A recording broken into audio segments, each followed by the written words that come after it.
Bom, no último vídeo eu terminei falando sobre planejamento, mas antes da gente dar continuidade falando sobre planejamento, eu preferi voltar um pouquinho e falar sobre a questão de adaptação, que nós não conversamos ainda sobre adaptação. E adaptação dá um vídeo e tanto, né? A gente consegue conversar sobre adaptação durante muito tempo, mas eu prometo que eu não vou me estender muito, não. Vou tentar resumir um pouquinho a adaptação e de repente a gente até volta a conversar de novo sobre adaptação. Adaptação, a gente tem vários itens para falar de adaptação.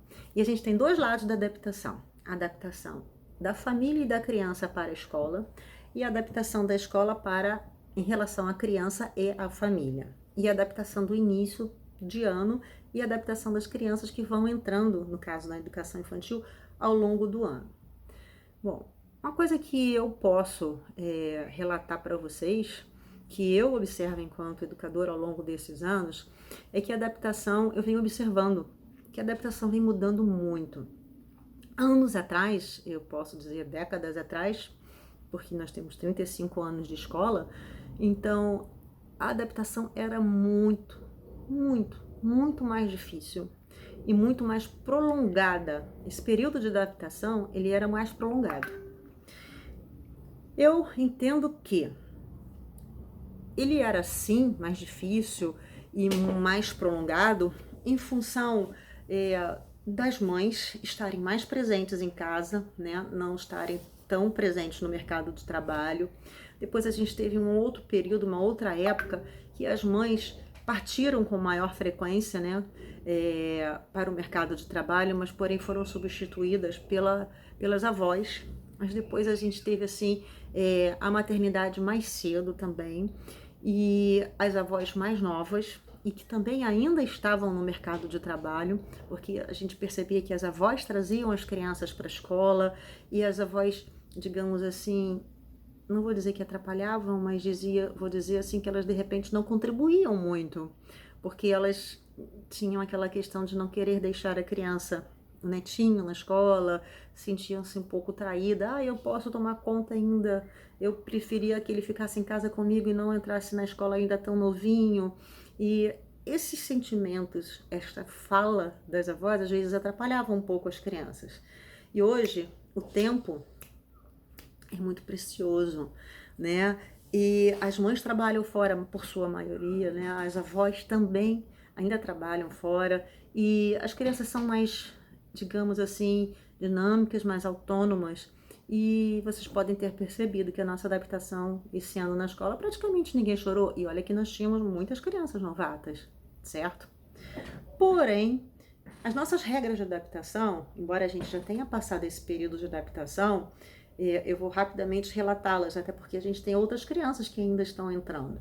A gente sempre, e para que a gente fale todo mundo, né, no mesmo padrão, mantenhamos assim o mesmo padrão de fala, coordenação, direção, professores, auxiliares, ao passar para as mães novatas, né, que venham nos visitar. A gente sempre orienta aqui a mãe: estimule muito em casa e não fique levantando aquelas questões. Olha, amanhã é o primeiro dia, vai entrar, vai se adaptar, oh, não vai chorar, hein? E que ao chegar em casa a gente orienta as famílias que não fiquem perguntando: como foi o primeiro dia de aula? Chorou? Não, que só façam perguntas positivas, ok? Tipo, gostou do primeiro dia de aula? Foi bom? Viu? Conheceu muitos coleguinhas? Sua professora gostou? Qual o nome da sua professora? Não perguntas do tipo: sua professora é boazinha? É claro, se está deixando na dúvida, a criança, é claro que a professora é boazinha, né? Tem que fazer uma pergunta, as perguntas sempre positivas. Considerar que não vá a família toda levar a criança, porque se vai o pai e a mãe, um monte de gente, fica muito difícil a gente retirar a criança do seio dessa família para um ambiente novo. Considerar também que somente além de ser uma pessoa só a levar a criança à escola, de preferência que seja durante a semana de adaptação, preferencialmente, eu não posso, não tem como. Tudo bem, a gente recomenda que seja preferencialmente a mesma pessoa, porque isso dá mais assim sequência ao dia anterior, a dar continuidade à adaptação, dar mais sequência ao elo do ritmo de adaptação, né? Preferencialmente, aquela pessoa que não tem tanto, entre aspas, manha com a criança. Porque se for uma pessoa, ou o pai, ou a mãe, ou a vovó, que cede muito ao primeiro choro da criança, fica mais difícil, porque a criança vai ter essa observação e vai ter mais dificuldades de entrar na escola. Recomendamos também que a pessoa, que é o responsável, traga a criança no chão, não no colo. Senão a professora vira a bruxinha que vai arrancar a criança do colo do responsável, né? Então essas são as dicas que a gente dá aos responsáveis e que é bom que vocês, enquanto professoras, tenham essas dicas alinhadas também com a escola, com a coordenação, com a direção, porque é isso que a gente fala para os pais. E é preciso que, de repente, a gente fala isso para os pais e vocês vão agir de forma diversa, né? Diversificada, diferente, então a gente não vai estar alinhado, então é bom que a gente esteja sempre alinhadinho, né? Isso vai favorecer um ambiente mais dinâmico. Outra orientação que a gente dá também é que os pais não fiquem na escola ali, eles podem até ficar um pouquinho na escola, mas que não entrem, porque senão a gente não vai ter uma adaptação nunca, tá? Ele tem que entender, a criança tem que entender desde o primeiro dia que a escola é um local da criança e não dos pais. Algumas escolas deixam os pais entrarem, mas nem todos podem. Aí a criança que o pai não entrou fica naquele ressentimento. Poxa, por que o pai dela está e o meu não está? Então a gente tem dificuldade de adaptação de um modo geral por conta disso. Então a gente aconselha que o pai não entre. Às vezes é preferível a criança ficar pouco tempo com bom aproveitamento do que ficar muito tempo. Não adianta nada ela ficar a manhã inteira lá com o pai, que ela vai pensar que ela está indo ao parquinho com o pai e não está fazendo adaptação nenhuma. Entendem qual é o objetivo? Só que isso a gente tem que explicar para o pai. Senão o pai diz, outra escola eu entro, aqui não entra. Então tudo falado não sai caro, né? O combinado, aquele ditado, né? O combinado não sai caro. Então a gente tem que explicar tudo. Se a gente explica, se a gente esclarece, se a professora fala isso, a coordenadora fala, a direção também fala, fica tudo alinhavado. Todo mundo fala a mesma coisa, a sinergia, entendeu? O juntos somos 100. É assim que funciona. Não é cada um falar uma coisa. A gente tem que ter uma união. Entenderam?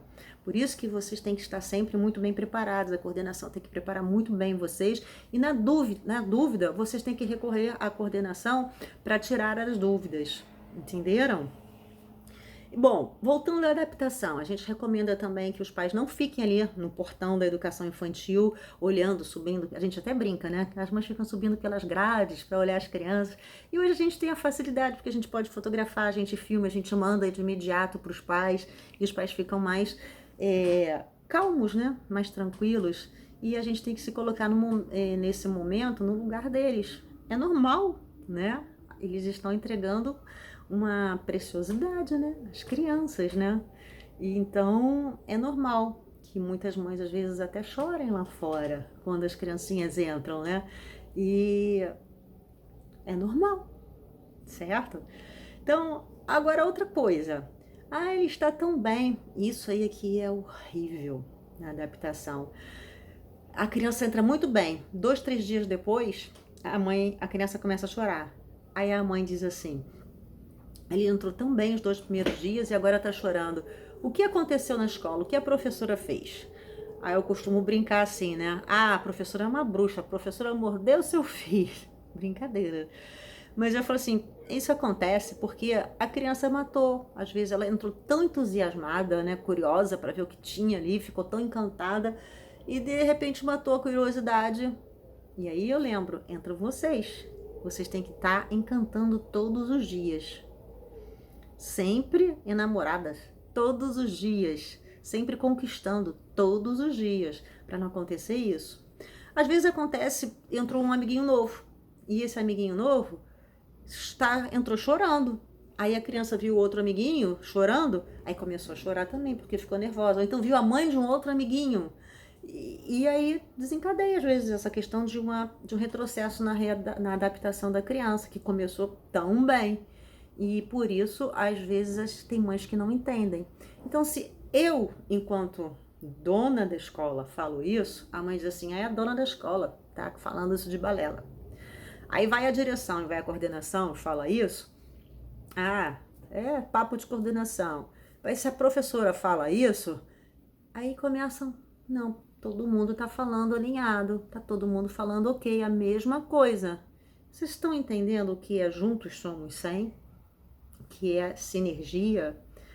Aí, se a criança nesse momento teve uma mordidinha lá, se vocês esconderem, não falarem pra gente, ou por omissão, ou por esquecimento, aí a gente não vai saber, a gente não tem como atuar junto. Se vocês já falam pra gente, a gente já sabe alinhar. E também, mãe, porque teve essa mordidinha, mas é normal, aí a gente esclarece tudo. Esclarecido, fica tudo ok, entendeu?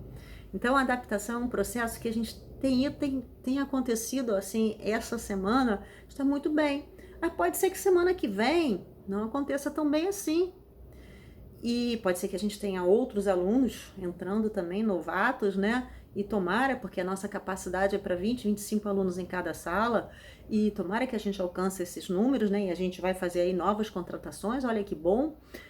Mas é preciso que a gente fique atento, todo mundo bem atento a esses itens, a esses tópicos, certo? Para que a gente faça uma adaptação com segurança, com organização, com limpeza. Juntos somos 100, equipe organizada, energia 100.